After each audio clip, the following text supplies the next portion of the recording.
world of Warcraft. A realm ravaged by war between the human alliance, the Orcish horde, and both the living and the undead. A world pushed to the brink of destruction by the demonic forces of the Burning Legion and relentless harbingers of cataclysm.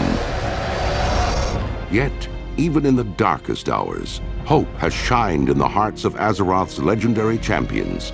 Time and again, their brave sacrifices have saved the world from the clutches of evil. Today, millions of players carry on this charge in the world of Warcraft, safeguarding the vast realms of Azeroth and beyond, forging bonds that transcend the game's virtual boundaries. Like Azeroth itself, the Warcraft universe is part of a constant cycle of change and growth that began over a decade ago with one game and one dream to bring to life a realm of magic and wonder that would captivate generations to come.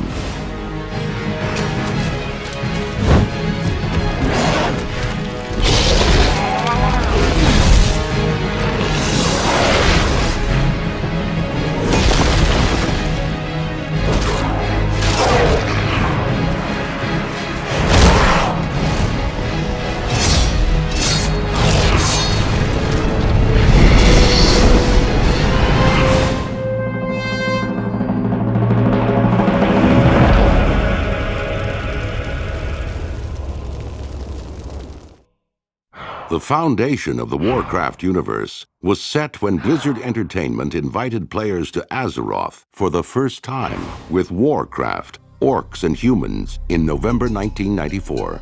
This real-time strategy game was quickly followed by Warcraft 2: Tides of Darkness in December 1995. Orcs and Humans and Tides of Darkness chronicled the Orcish horde's rampage across Azeroth and the mighty alliance that arose to stem the brutal invasion. In 1996, Warcraft 2's expansion pack, Beyond the Dark Portal, unveiled the Orcs' homeworld of Draenor, a mysterious realm that would reappear in World of Warcraft. Draenor wasn't the only glimpse of things to come. Memorable races and characters made their debut in Blizzard's early Warcraft titles and became firmly etched in the franchise's mythos. Despite limited technology, these games contained the elements that would come to define Warcraft: multiplayer support, unique game mechanics, story-driven cutscenes, a distinct art style, captivating cinematics, and a host of units, each with their own distinct personalities. Each of the early Warcraft games went on to win numerous awards, and by the release of Beyond the Dark Portal, Azeroth was truly coming into its own. In 1996, Blizzard began expanding the franchise with Warcraft Adventures: Lord of the Clans, an adventure game that told of Thrall's rise from slave to horde warchief and the profound impact he would have on the world of Azeroth. After a series of setbacks, this ambitious project was put on indefinite hold in 1998. But all was not lost. Thrall's story was too crucial to remain untold. To give the story the attention it deserved, Blizzard hired writer Christie Golden to adapt Thrall's tale into the Lord of the Clans novel. This tradition of fleshing out Warcraft's rich lore and remarkable characters in fiction would continue in a number of books, penned by authors such as Jeff Grubb and Richard A. Knack, and would later carry on into comics and manga. Some of this fiction would even directly tie into the events of Warcraft games. Using the bitter lessons learned from Lord of the Clans, Blizzard returned to Azeroth with Warcraft 3: Reign of Chaos in July 2002, and its expansion, The Frozen Throne, in July 2003. Warcraft 3 returned to the franchise's real-time strategy roots, albeit with a few twists. RPG elements such as items, leveling, and skill points transformed the game into one that defied simple genre conventions. Multiplayer support over Blizzard's online gaming service, Battle.net, also elevated Warcraft 3 to the international esports stage, while its robust map editor fostered a thriving mod community. Warcraft 3's sprawling campaign detailed the Burning Legion's invasion of Azeroth and the creation of the Undead Scourge. Through seamlessly integrated cutscenes, key characters such as Sylvanas, Illidan, and Arthas were introduced to fans for the first time. As the epic story unfolded, some of the game's heroes attained salvation, while others suffered damnation. Also present were races such as the Tauren, Night Elves, and even Murlocs. Warcraft 3's rich story and innovative gameplay brought the franchise to new heights, but Azeroth's most stunning transformation was yet to come. As players witnessed Prince Arthas's dark descent to becoming the Lich King, developers were reforging Azeroth into a massively multiplayer online role-playing game. A living, breathing world where players would hold the fate of Azeroth in their own hands. After years of polishing, World of Warcraft was released in November 2004. The game was hotly anticipated prior to release, but its actual reception was beyond Blizzard's wildest dreams. World of Warcraft sold over 240,000 copies in the first 24 hours of release, setting a new day-one PC game sales record. Unlike previous Warcraft games, World of Warcraft allowed players to create their own unique character from a variety of races and classes, many of which had been established in previous Warcraft titles.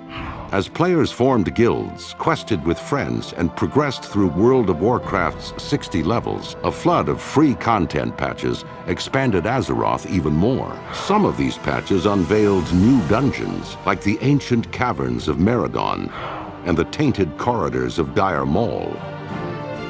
Others had gamers put their skills to the test in player versus player combat with the new honor system and battlegrounds.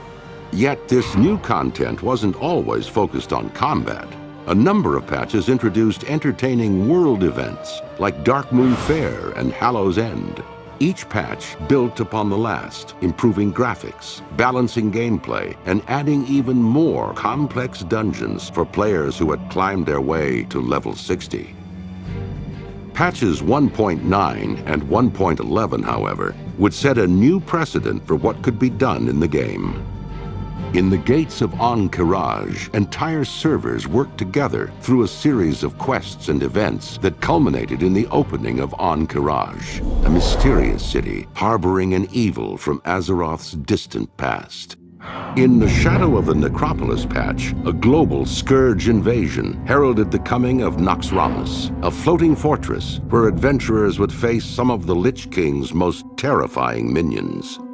By the close of 2005, World of Warcraft's active players had exploded to more than 5 million, a population greater than that of Norway. With the release of Zul'Gurub in patch 1.7, a mysterious plague spread throughout Azeroth. The pandemic was never intended by developers, but soon researchers began studying the effects of the plague and applying what they learned to future real-world outbreaks. As Warcraft took the world by storm, people from all walks of life were soon drawn together in the realm of Azeroth. In October 2005, the first BlizzCon was held in Anaheim, California. The event showcased exclusive playable demos and became center stage for esports tournaments. Warcraft 3's esports scene was still thriving, and at BlizzCon 2005, a tournament was held to test the mettle of the world's top players. But competition wasn't BlizzCon's only draw. The convention also became a nexus for World of Warcraft's burgeoning community, a place where friends and guildmates from Azeroth could meet in the real world. For World of Warcraft players, some of BlizzCon's most appealing aspects were game announcements and previews. In 2005, attendees got their first taste of World of Warcraft's next expansion, the Burning Crusade. Over the next year, work progressed on the next expansion. By the end of 2006, World of Warcraft's active players had reached over 8 million, more than the population of Switzerland.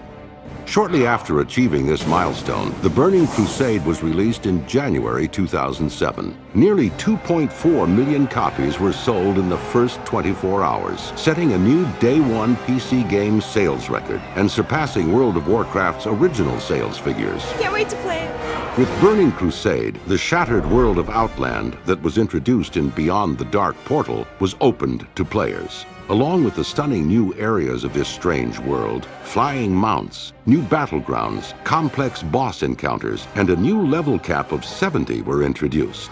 In addition, player versus player arenas made their debut and quickly spawned a competitive esports community in World of Warcraft. Professional gaming teams were formed, and much like Warcraft 3, World of Warcraft arena matches soon became anticipated fixtures at BlizzCon and Blizzard's worldwide invitationals. 2 new races were also added to the Horde and the Alliance, Blood Elves and Draenei.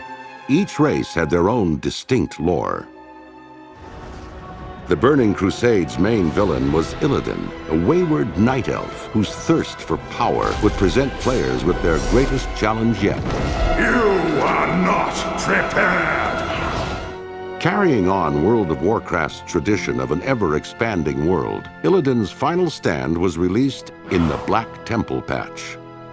Over the following year, other patches introduced a host of new content, from guild banks to the troll warlord Zul'jin and his diabolical fortress of Zul-Aman. These additions culminated in the Fury of the Sunwell patch, which included a sprawling new Sunwell Plateau dungeon, where players could face the Burning Legion's ruthless leader, Kil'jaeden the Deceiver. Outside the game, Warcraft expanded into a number of different mediums. In 2007, the World of Warcraft trading card game was released. The TCG was the newest addition to a long line of Warcraft products, including highly detailed figures. This tradition of quality merchandise would continue with more exciting releases in the years to come. But the driving force behind these products remained World of Warcraft. For the game's next expansion, one of the franchise's most infamous characters would take center stage. An undead terror whose creation in Warcraft 3 began a legacy of pain and suffering on Azeroth, the Lich King. At BlizzCon 2007, the Wrath of the Lich King expansion was officially announced. Tonight! In the year that followed, developers worked feverishly on what they hoped would be World of Warcraft's most groundbreaking expansion yet. In addition to raising the level cap to 80, Wrath of the Lich King would invite adventurers to the frozen continent of Northrend and introduce Warcraft's first hero class, the Death Knight. A new technique called phasing, where certain areas change based on what quests a player has completed, was also put to use. Phasing had come about in the Burning Crusade. From its innocuous discovery, the scope of World of Warcraft changed forever. On November 13, 2008, Wrath of the Lich King was released. One-day sales rose to over 2.8 million copies, trouncing the Burning Crusade's previous record. After the release, active players jumped to over 11.5 million, a population greater than that of Greece. Wrath of the Lich King's stream of content patches presented new game mechanics, such as dual spec and UI improvements. These patches also allowed players to unearth the mysteries of the ancient Titan city of Ulduar, prove their worth at the Argent Tournament and Crusaders Colosseum, and finally face the Lich King in the frigid halls of Icecrown Citadel. By Wrath of the Lich King's release, World of Warcraft had firmly established itself as a pop culture phenomenon. TV shows such as PBS, Stargate Atlantis, and South Park referenced the game. In 2006, World of Warcraft TV spots began airing that featured the likes of William Shatner, Ozzy Osbourne, and Mr. T. 2006 was also the year that Blizzard announced a Warcraft movie in the works. By 2010, players had succeeded in storming Icecrown Citadel and ending the Lich King's reign of terror. At long last, one of Azeroth's greatest foes was vanquished. But the world was not destined to enjoy lasting peace. As players braved the frozen wastes of Northrend, developers were hard at work crafting the game's most ambitious expansion to date, Cataclysm. Instead of adding an entirely new continent or world like previous expansions, this time Azeroth itself would be transformed. Deathwing, a corrupted dragon aspect whose character had been developed in previous fiction and games, would emerge as the force responsible for Azeroth's violent alteration. Building on game mechanics from previous expansions, Cataclysm would feature new professions, more robust phasing elements and story progression, and two new races, the cursed Worgen of Gilneas and the embattled goblins of the Bilgewater Cartel. With Cataclysm, Warcraft is once again on the cusp of a new age, carrying on the tradition of innovation established over a decade ago with orcs and humans. Yet, despite the radical events about to unfold on Azeroth, the story of Warcraft's valiant heroes and captivating realms has only just begun.